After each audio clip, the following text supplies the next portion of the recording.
유시민 노무현재단 전 이사장이 했던 말인데 정확한 워딩은 생각나지 않습니다. 이런 말이었던 것 같은데요. 사람들은 특권층을 파괴할 생각을 하지 않고 스스로 특권층이 되려고 한다. 예전에 진보 정당 당원 사이에서 이런 말이 자주 섞인 채 돌았습니다. 사람들은 노동 해방을 바라는 것이 아니라 하루빨리 돈 벌어서 노동자 신분을 탈출하려고 한다. 얼마 전 부산에서 윤석열이 재벌 회장들을 병풍처럼 두르면서 떡볶이 먹방을 했습니다. 그런데 다시 가보니까 윤석열이 왔다 간 거는 감추고 삼성 회장 이재용이 왔던 자리라면서 이렇게 홍보를 하더군요. 실제 그 이재용을 환대하던 시민도 있었습니다. 그때 이재용이 뭐라고 그랬습니까? 그렇죠. 윤석열이 노여워할까봐 이랬었어요. 우리가 이재용 씨를 혐오해서는 안 됩니다. 혐오할 필요까지는 없어요. 그러나 부자 중에 부자인 그를 환대해야 할지는 의문입니다. 이재용 씨는 아버지로부터 부당하게 부를 세습했습니다. 이를 위해 자기 회사는 물론이고 국민의 노후 자금이라 할 수 있는 국민연금마저 손실을 보게 했습니다. 이 과정에서 법과 공권력을 능멸했습니다. 그리고 프로포폴이 마약이죠. 예, 마약도 했습니다. 41번이나. 프로포폴 투약 논란 기억하실 겁니다. 노조 파괴도 했습니다. 권력자에게 뇌물을 줬습니다. 어이구, 이런 일까지 했다고요? 이거 억울한 누명 아닙니까? 라고 하실 분들이 있을 텐데 그거 수사한 사람, 기소한 사람이 바로 윤석열입니다. 자, 세상에서 가장 쓸데없는 걱정이 연예인 걱정이라고 하죠. 그보다 더 쓸데없는 걱정은 재벌 걱정입니다. 부당하게 경영권을 승계한 것과 관련해서 곧 법원에서 판결을 할 예정입니다. 이재용이 그래서 최고 권력자에게 잘 보이려고 윤석열이 오라고 하면 가고 마시라고 하면 마시고 그러다가 토했죠. 토했다고 합니다. 그래서 엎혀서 실려 나갔대요. 얼마나 퍼먹였으면은. 네. 순환 출자니 비자금이니 뭐 분식회계니 이런 말 나올 때마다 저는 이런 생각을 해봅니다. 이재용 씨 차라리 기업을 하지 말고 교회를 운영해 보면 어떨까? 지금이라도 신학교 나와서 웬만한 신학교들 요즘 다 저기 등록금이 무상이라고 하던데 장학금으로 돌렸다고 하는데 신학교 나와서 목사가 된 다음 삼성그룹 간판을 떼고 삼성교회를 만들면 어떨까? 대한민국 현실에서 말이죠. 교회 헌금함에 돈이 들어가는 순간 이건 블랙홀에 들어가는 겁니다. 누가 어디서 어떻게 무슨 용도로 썼는지를 그 다음부터는 알 수가 없어요. 헌금함에 들어가는 순간 어느 수가 없습니다. 교회가 과세 대상도 아니고요. 아울러 어느 누구도 감시할 수가 없습니다. 교회가 알아서 자발적으로 정직하게 투명하게 관리하는 수밖에 없습니다. 사실 교회의 그 자금을 추적하겠다 그러면은 교회가 반발하겠죠. 그거는 천하의 윤석열도 벌벌 떨 겁니다. 교회가 만약에 반발했을 경우. 그래서 그걸 이용해 가지고 실제 어떤 기업 회장이 교회를 개척하는 척하면서 그걸 비자금 세탁 용도로 썼다는 그런 보도도 아마 여러분들 보신 기억이 있을 겁니다. 헌금함에 들어온 돈 정말 목사가 제멋대로 써도 문제 삼기 쉽지 않습니다. 그래서 대형 교회의 재정 비리가 발생하는 것입니다. 자, 근데 말이죠. 이건 여담인데 1997년에 삼성이 돈이 된다고 판단했던지 복음성가 CCM 사업에도 손을 댔습니다. 아는 분들이 많지 않은데 그때 그 삼성에서 만든 앨범 중에 어떤 밴드가 있는데 그 밴드 앨범에 수록된 찬양이 주가 보이신 생명의 길이라고 아실 겁니다. 주가 보이신 생명의 길 나 주님과 함께 욥기 말씀을 갖고 만든 찬양이잖아요. 삼성 자본이 들어간 찬양이라고 하면은 좀 이상할까요? 예, 어쨌든 그 찬양은 너무나 좋습니다. 그것도 찬양을 부르신 분들을 제가 아는데 너무 좋은 분들이에요. 삼성도 이런 복음성가 앨범의 출반에 기여를 했다. 이 이야기를 아는 분들은 많지 않습니다. 네, 물론 삼성 보고 교회 만들려고 한 거는 농담입니다, 여러분. 농담이긴 했지만은 하나님과 돈을 겸해서 믿는 교회 상상만 해도 황당합니다. 그죠? 그런 교회에 은혜가 있을까요? 현대 자본주의 사회에서 우리가 돈과 무관하게는 살 수가 없습니다. 아니지요. 자본주의 이전에도 고대 사회에서도 풍요의 신 바알과 야훼 하나님을 겸해서 믿었던 사람들이 있었습니다. 이스라엘 사람들이 그랬습니다.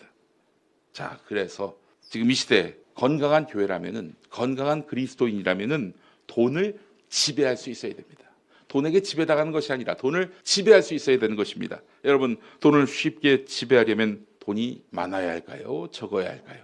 많을수록 돈에게 지배당할 확률이 높습니다.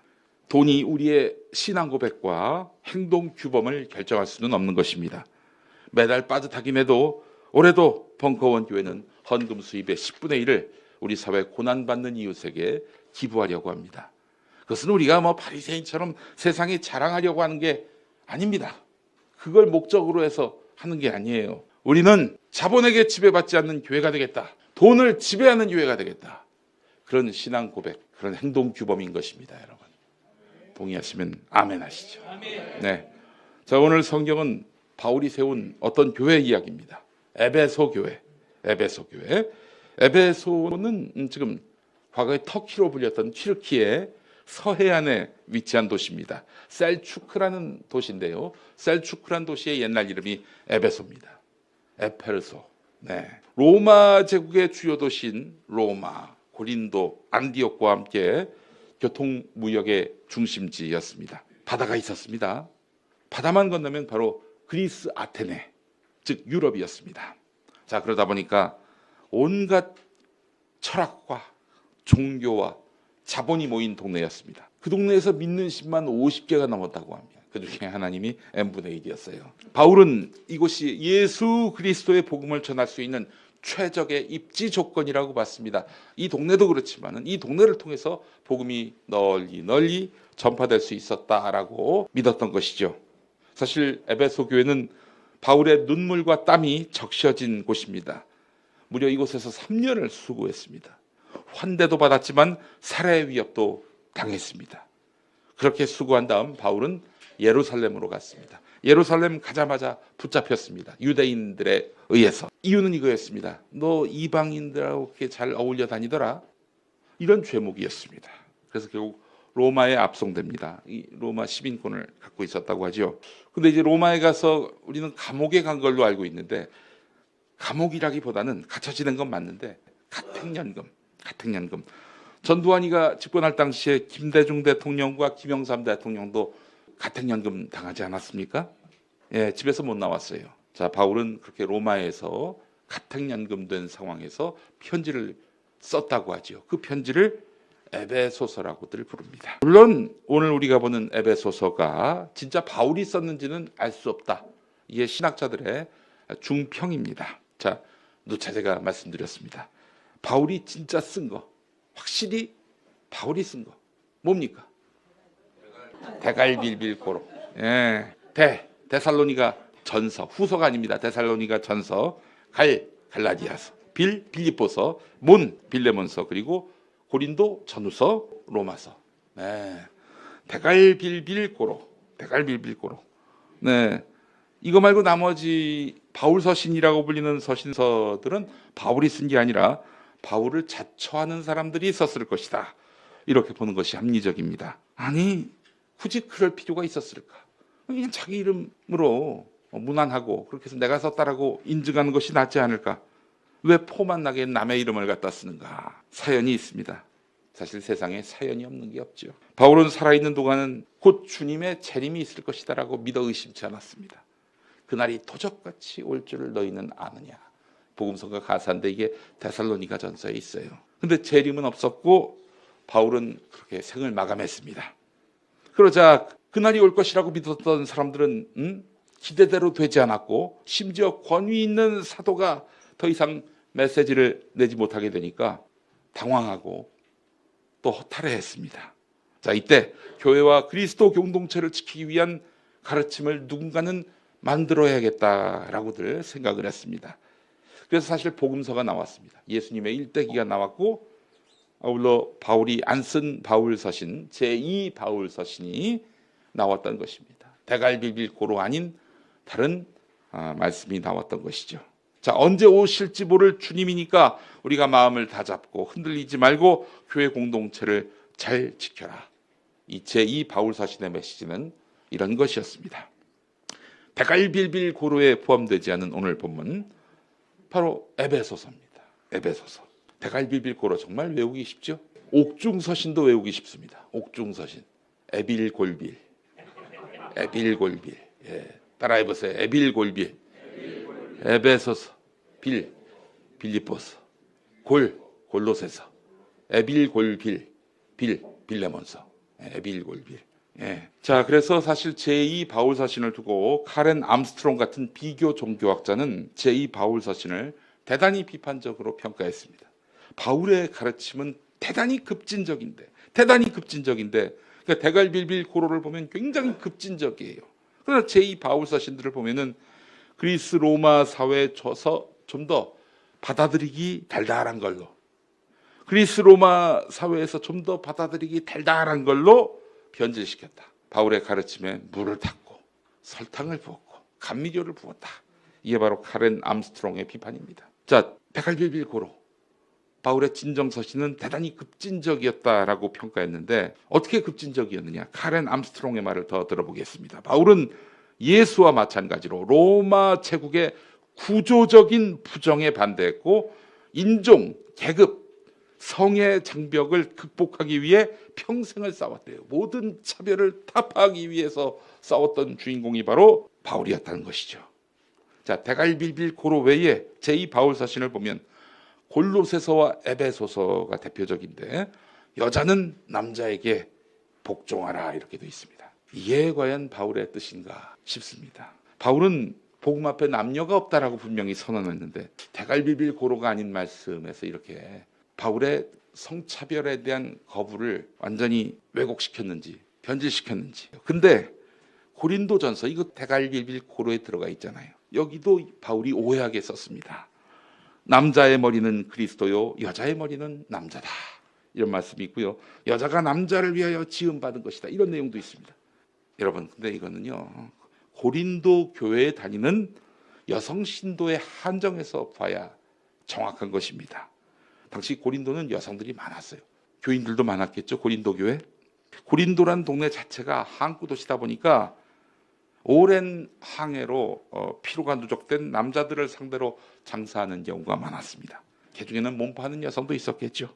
그러다 보니까 그 동네에서 여자들이 돈을 많이 벌었어요. 그러니까 그 동네에 세워진 교회, 고린도 교회에서도 여자들의 목소리도 굉장히 컸습니다. 자, 그래서 하여튼 무슨 싸움만 붙으면은 여성의 목소리가 아주 그냥 하이톤이었단 말이죠. 그러니 바울은 고린도 교회 여성들의 목소리를 누를 필요가 있겠다. 교회의 평화를 위해서. 그래서 여자는 교회에서 잠잠하라 이런 말도 이 안에 있는 거예요. 고린도전서에 나와 있는 내용입니다. 고린도전서에. 근데 이런 맥락을 읽지 못하고 바울이 영원 무궁토록 시대를 불문하고 모든 여성들에게 닥쳐라 이렇게 이야기한 것으로 해석하면은 바울은 바로 여혐주의자가 되는 것이죠. 물론 바울은 여자여 잠잠하라 이 말을 해놓고 좀 찜찜했던 것 같습니다. 같은 고린도전서 11장 11절과 12절 보면은 그러나 주님 안에서는 남자도 없고 여자도 있지 않고 여자 없이 남자가 있지도 않다. 여자가 남자에게서로 남자도 여자의 몸에서 났다. 그리고 모든 것은 다 하나님에게서 났다. 이렇게 말합니다.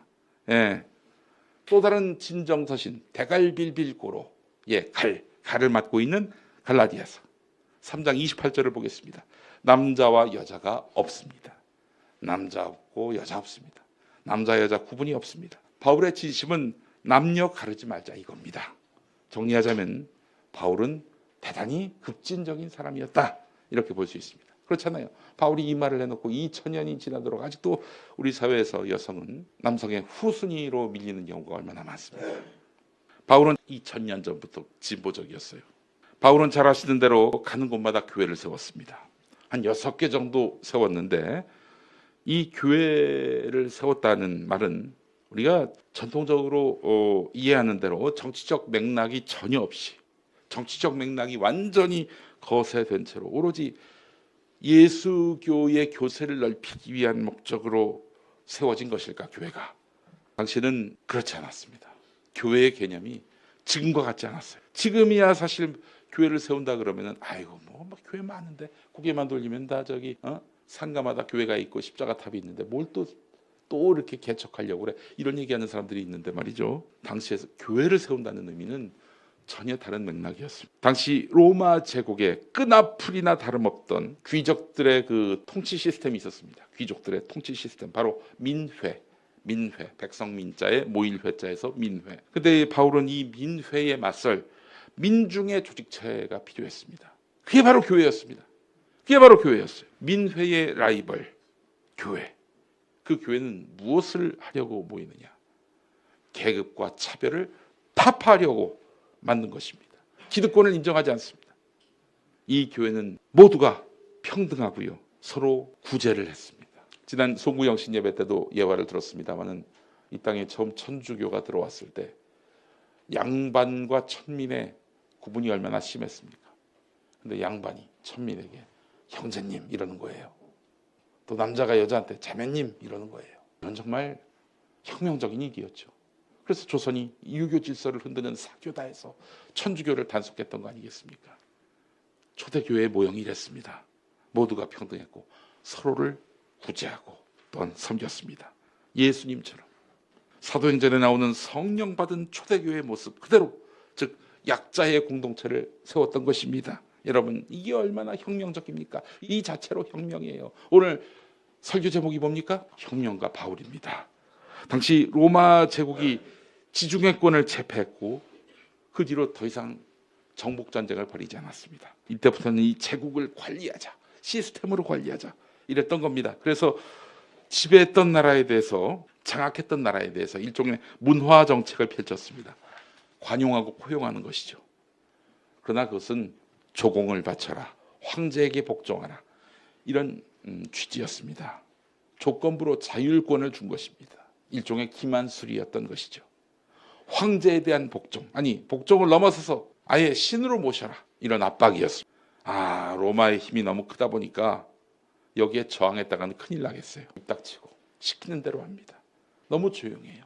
여러분, 이게 팍스 로마나라고 하지 않습니까? 이게 진정한 평화입니까? 가짜 평화죠. 가짜 평화. 이건 가짜 평화입니다. 보십시오. 바울은 이 제국의 가짜 평화에 저항하고 있습니다. 무엇으로? 교회를 세움으로써, 전도를 함으로써.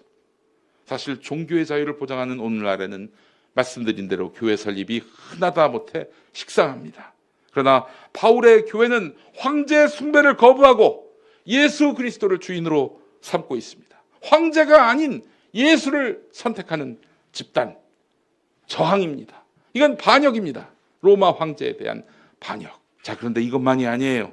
더 큰 혁명의 DNA가 여기 숨어 있습니다. 바울은 유대인과 이방인 사이에 있던 장벽을 모두 허물었습니다.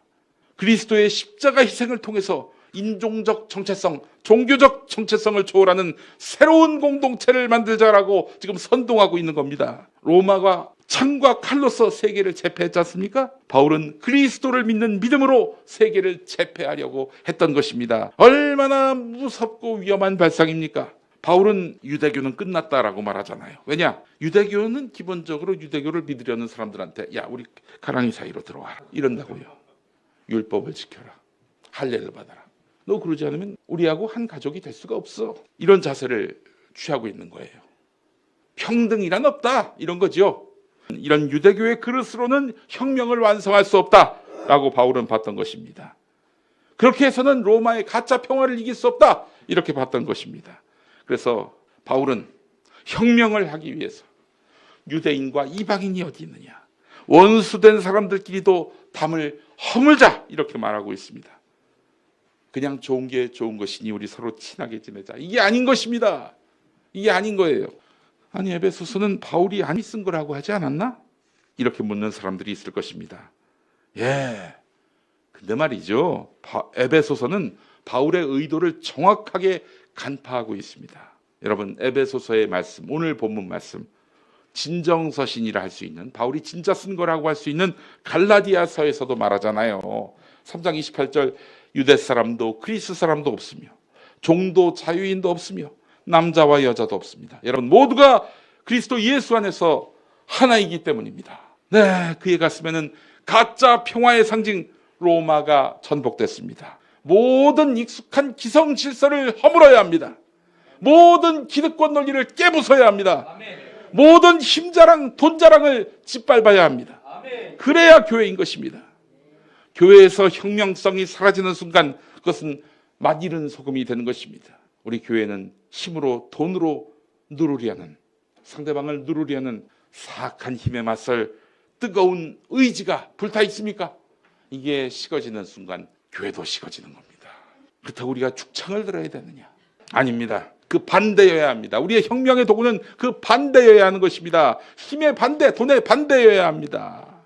힘의 반대, 돈의 반대여야 한다. 오늘 본문에서는 예수 그리스도가 몸소 십자가에 매달리심으로써 사람과 사람 사이에 세워진 장벽이 허물어졌다라고 말하고 있습니다. 이건 무엇을 의미합니까? 여러분, 예수님의 죽음, 십자가에서의 죽음은 권력의 횡포에 의한 것이었습니다. 기득권이 가한 보복의 최정점이 바로 십자가형입니다. 얼마나 잔인한 형벌입니까? 몇 날 며칠 못 박힌 채로 그냥 둬버리는 거 아니에요? 나는 짐승이 날아와서 쪼아먹는, 비참하게 죽어가는 그런 형벌이 바로 십자가형 아니겠습니까? 근데 예수님은 십자가에 달려 돌아가셨는데 3일 만에 부활하셨습니다. 이로써 이 모든 폭력을 무력화하셨습니다. 로마 권력을 이기신 예수 그리스도이신 것입니다. 이 사건을 우리는 우리 인류의 죄를 사해 주신 역사로 봅니다. 십자가의 어떤 은총을. 근데 정치적 의미로 보자면은 모든 세상의 힘을 비웃은, 이겨낸 혁명적인 사건이다라고 이야기할 수 있어야 합니다. 우리가 이런 예수를 믿는데 어떻게 세상의 힘 앞에서 짓눌리고 신음할 수가 있겠습니까? 지난 주간 1940년대와 1950년대에서나 볼 수 있었을 한 유력 정치인에 대한 백색 테러가 있었습니다. 오늘 주보 오면에 악마화 이야기를 실었는데요. 이 범죄는 아산에 사는 67살 먹은 테러범 김모라는 사람이 저질렀지만 개인적 일탈이 절대 아닙니다. 그렇다고 무슨 배후가 있거나 하는 음모론을 이야기하려는 게 아닙니다. 이번에 테러를 당한 그 정치인을 걔 제거해도 돼, 걔는 악마야, 이렇게 끊임없이 주입시킨 자들, 그들이 공범 아니죠, 주범이라고 저는 말하고 싶은 것입니다. 나중에 듣기로는 그 정치인 목을 찌른 흉기가 만약 1mm라도 더 들어갔더라면 피해자는 그 자리에서 덜명했을 수 있다, 이런 얘기가 나옵니다. 1mm만 더 들어갔더라면 그분은 이 세상 사람이 아니게 될 것이다. 만약 그랬다면 여러분, 이후에 벌어질 일은 참으로 끔찍합니다. 그 정치인을 잃은 현실도 참담하겠지만 악마화의 주술이 끝내 승리하는 사회, 이 사회에 우리가 절망하면서 우리는 깊은 정치 혐오의 늪에 빠져들 것입니다. 그래서 1mm 앞에 멈추게 하신 것은 그 정치인은 물론이고 폭력을 반대하고 참평화를 추구하는 당신의 백성을 사랑하는 하나님의 뜻이라고 저는 생각합니다. 아멘. 바울이 십자가 사건의 감화 감동을 받아서 로마 권력을 비폭력으로서 이겨낸 그 예수를 자기 생명을 걸고 전하기 시작했습니다. 힘과 돈을 이기는 존재가 바로 예수였기 때문입니다. 힘과 돈을 빌리지도 않고 실현해낸 참 평화였기 때문입니다. 참평화가 무엇일까요? 여러분, 일상에서 누구나 자신의 삶을 당당하게 누리는 것, 저는 이것이 참평화라고 봅니다. 노무현 전 대통령이 그걸 아주 잘 표현했습니다. 사람 모두가 먹는 것, 입는 것 이런 걱정 좀 안 하고, 더럽고 안 입고 온 꼴 좀 안 보고, 그래서 하루하루가 좀 신명나게 이어지는 그런 세상. 만일 이런 세상이 좀 지나친 욕심이라면 적어도 살기 힘들어서, 아니면 분하고 서러워서 스스로 목숨을 끊는 그런 일은 좀 없는 세상, 이게 바로 참평화인 것입니다. 바울이 꿈꿨고 예수 그리스도가 그 문을 열었던 그런 참평화. 그러나 힘께나 쓰는 자들은 뭐라고 이야기합니까? 야, 그런 세상은 없어, 착각하지 마, 이 개돼지들아. 우리는 말이야, 아무리 죄를 저질러도 무죄야. 그러니까 악법이고 정치 공세에 불과한 특검 절대 못 받아. 까불지 마. 그리고 너희는 죄가 없어도 유죄야. 우리한테 각을 세우는 한 376번 압수수색에 60명이 넘는 검사가 탈탈 털어 그렇게 해서 구속영장을 청구했는데 기각됐다고. 야, 너희들 죄가 없는 줄 아니? 그게 끝난 줄 알아? 죄 있어. 죄가 어디 있냐고? 아니, 계속 털고 또 털면 언젠가 어디선가 나오겠지. 이러는 자들이 지금 굳건히 권력을 틀어쥐고 있습니다. 그 권력 앞에서 배웠다는 자들, 가진 자들이 침묵하고 있습니다. 옛날에 마음껏 이야기해도 전혀 이제 뒷감당 안 해도 될 시대가 있었죠. 그런 시대에는 그냥 조금만 좀 마음에 안 들어도 그냥 입 열어서 저주의 말을 퍼붓던 그 자들이 지금 조용해요. 여러분, 이걸 평화라고 한다면 이게 참 평화입니까? 가짜 평화입니까? 가짜 평화입니다. 존재 자체로 폭력인 이런 자들에게 굴복하지 않는 것, 그러니까 불리해도 손해보더라도 맞서 싸우는 것, 이것이 예수님처럼 바울처럼 사는 것입니다. 그뿐 아닙니다. 우리가 참 평화를 실현하기 위해서는 악마화에 시달리는 이들의 벗이 되어줘야 합니다. 그리고 그 고통을 나누는 존재가 되어야 합니다. 빈곤한 나라에서 온 난민들, 여러 형태의 소수자들도 우리는 외면해서는 안 되는 것입니다. 그것보다 더 중요한 것이 있습니다. 우리 스스로 특권화하지 않아야 합니다. 앞서 얘기했죠. 사람들은 특권을 타파하려고 하지 않고 본인이 특권 세력이 되려고 한다고요. 지금 혹시 남 머리 위에 올라서기 위해서 살고 있습니까? 그런 삶을 살게 해달라고 기도합니까? 우리의 본분을 잊어서는 안 됩니다. 평화를 위한 사도로 부르신, 우리를 그렇게 부르신 하나님, 그 하나님의 기대를 꺾어서 해야 되겠습니까? 어떻게 우리가 가짜 평화의 수혜자가 되려 합니까? 내가 지위가 높고 가진 것이 많더라도 다른 사람들과 평등하게 살려고 노력해야 하는 것입니다. 나이로, 경험으로, 재산으로, 학벌로, 신분으로 자랑하려고 하면 안 되는 것입니다. 이것도 있습니다. 약자 코스프레도 하지 말아야 됩니다. 이것도 평등을 그르치는 것입니다. 스스로 약자 코스프레해서 조금이라도 유리한 입지를 가지려고 하면 안 됩니다. 자기를 약자로 포지셔닝하고 상대를 그 이마에다가 너는 강자야 하면서 이렇게 낙인을 박으려고 해도 안 됩니다. 공동체 안에서 평화를 지키는 것은 내 모든 계급장을 떼는 것입니다.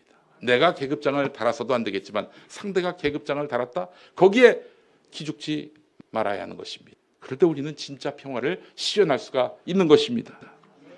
여러분, 우리 그리스도인은 로마라는 이름의 폭력을 맞서려고 생을 걸었던 바울을 닮아야 합니다. 그러려면 우리는 철저히 힘의 논리에 맞서야 하는 것입니다. 절대 폭력은 흉내내서도 안 됩니다. 모든 것을 논리적으로, 이성적으로 풀어갈 수 있어야 합니다. 우리 교회가 헌금 수입의 10분의 1을 사회에 내놓겠다는 것은 돈에 지배받지 않겠다라는 선언이라고 말씀드렸죠.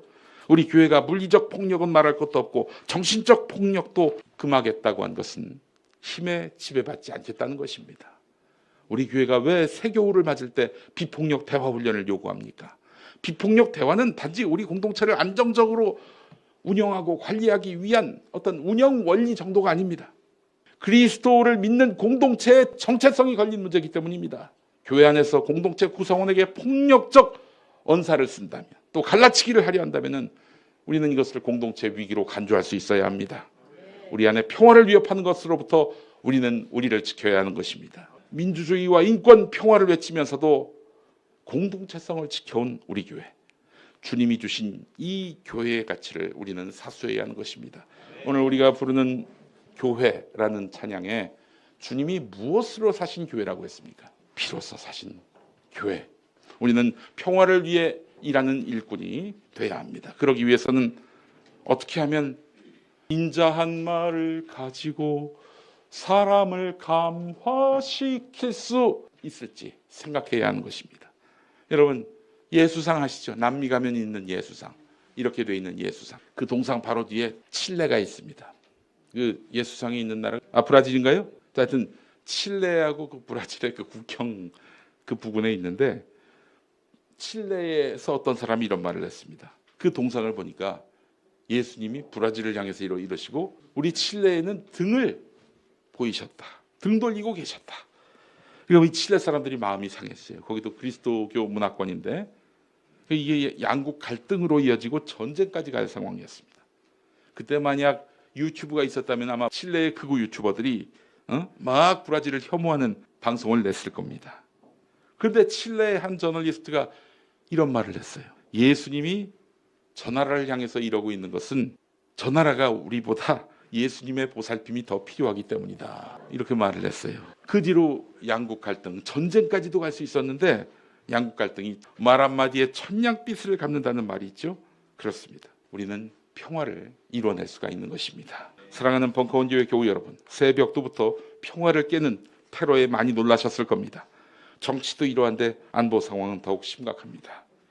북이 연평도 앞에 포를 쏟아부었는데 징후가 예사롭지 않습니다. 여러분, 평화는 저절로 오는 것이 아닙니다. 평화를 위해 일하는 일꾼이 있어야 지켜질 수가 있는 것입니다. 우리의 힘으로는 정세를 바꿀 수 없을 것이다, 이렇게 자조하게 됩니다. 게다가 지금은 정의가 통째로 부정당하는 세상, 완전히 뮤트가 되는 세상입니다. 그렇다고 우리 가만히 있을 겁니까? 폭력을 배격하고 할 수 있는 한 평화를 지키기 위해서 온 몸과 온 마음으로 일해야 하는 것입니다. 우리의 힘은 작지만, 아주 작지만 주님의 간섭과 개입을 간구하면서 나아갈 수 있어야 하는 것입니다. 변방 식민지 백성에 불과했던 바울이 그 수하에 군대가 있습니까? 그렇다고 가진 돈이 있습니까? 그러나 그는 참 평화를 실현하기 위해 제국의 곳곳을 돌아다니면서 유대인과 이방인은 따로 없다, 우리 뜻 모아서 참 평화의 공동체를 세우자면서 교회를 만들었습니다.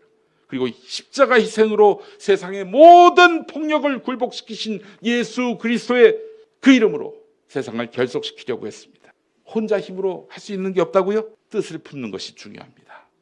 얼마 전에 한모 씨가 언급해서 굉장히 힘이 센데, 중국의 유명한 사상가 루쉔이 한 말입니다. 희망이란 길과 같은 것이다. 한 사람이 먼저 가고 걸어가는 사람들이 많아지면 그것은 곧 길이 된다. 그 비슷한 말을 노무현 전 대통령도 했습니다. 14 정상회담 앞두고 걸어서 도보로 북을 건너갔잖아요. 이 휴전선, 이 금을 내가 먼저 넘어갔는데 또 그 다음에 누가 넘어가면 결국 이 금은 지워지지 않겠느냐, 그런 말을 했습니다. 여러분, 하나님이 길을 만들기 위해 나를 불렀을 때 순종합시다. 거친 가시밭길을 걸으라 할 때도 회피하지 맙시다. 계속 가다 보면, 내 뒤에 누군가가 계속 가다 보면 그 가시밭길이 지름길이 되지 않겠습니까? 그 인생을 사는 자에게 마카리오스, 복이 충만할 것이고 그 일상이 만사가 형통하게 될 것입니다. 이것을 경험하는 2024년 갑진년이 되도록 함께 뜻을 모읍시다. 기도하시겠습니다. 세상의 평화를 명령하신 하나님, 은혜와 사랑에 감사합니다.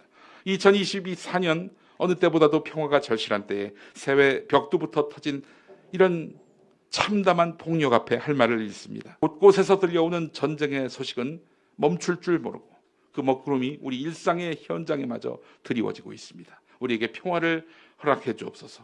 그러나 평화는 앉아서 기다리는 것이 아니라 우리가 일상에서 실현할 책무임을 느낍니다.